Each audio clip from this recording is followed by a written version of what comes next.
heureuse. Alors, est-ce que tu pourrais nous présenter l'Inagora en quelques mots? Oui, alors l'Inagora, c'est un éditeur de logiciels open source et en fait on agit dans le domaine de la plateformisation, de la digitalisation finalement à la fois des gouvernements et des entreprises. Alors, l'Inagora a 3 filiales, au Canada, en Tunisie et au Vietnam. Est-ce que tu peux nous expliquer comment vous avez choisi ces différents pays? Oui. Je vais commencer par Montréal. En fait, globalement, c'est assez simple. On s'installe là où il y a une politique publique en faveur du développement du logiciel libre. Sans commande publique, il n'y a pas en fait de marché dans le logiciel libre ou dans l'open source. Donc c'est vrai qu'on va déjà cibler des pays ou des gouvernements qui ont envie d'investir dans l'IT et qui ont envie de créer finalement une industrie du libre.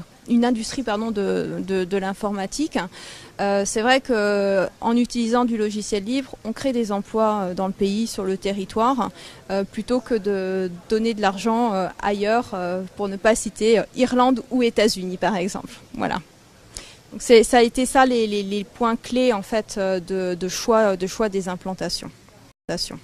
Et donc, quelles sont les différences dans la façon de faire du business? C'est des continents très différents, des pays très différents. Un petit peu, oui, complètement même. C'est vrai que ces 3 styles en fait de développement commercial.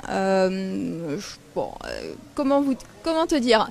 Le Canada, ça a été, surtout le Québec en fait, finalement, ça a été certainement les premiers qu'on est allé vraiment regarder après les États-Unis. Mais bon, les États-Unis, c'était pas vraiment dans notre cœur de cible.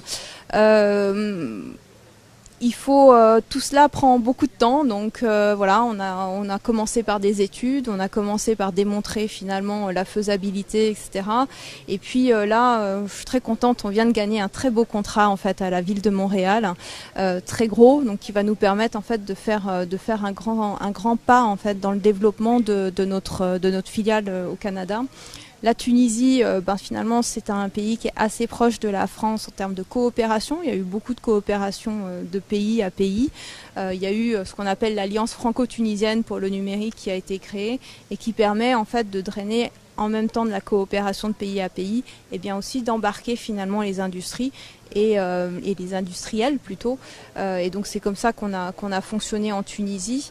Et le Vietnam, c'est dans le plan 2016-2020, il y a en fait l'informatique qui est le 3e pilier en fait du développement du pays.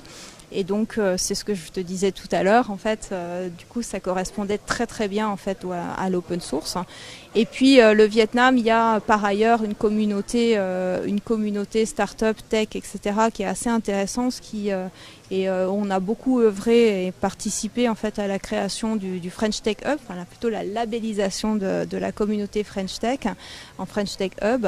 Je suis aujourd'hui une des ambassadrices en fait de ce French Tech Hub. Voilà. Et derrière, il y a aussi les pays où on n'est pas implanté, mais où on travaille. Et ça, on travaille aujourd'hui dans une dizaine de pays en Afrique.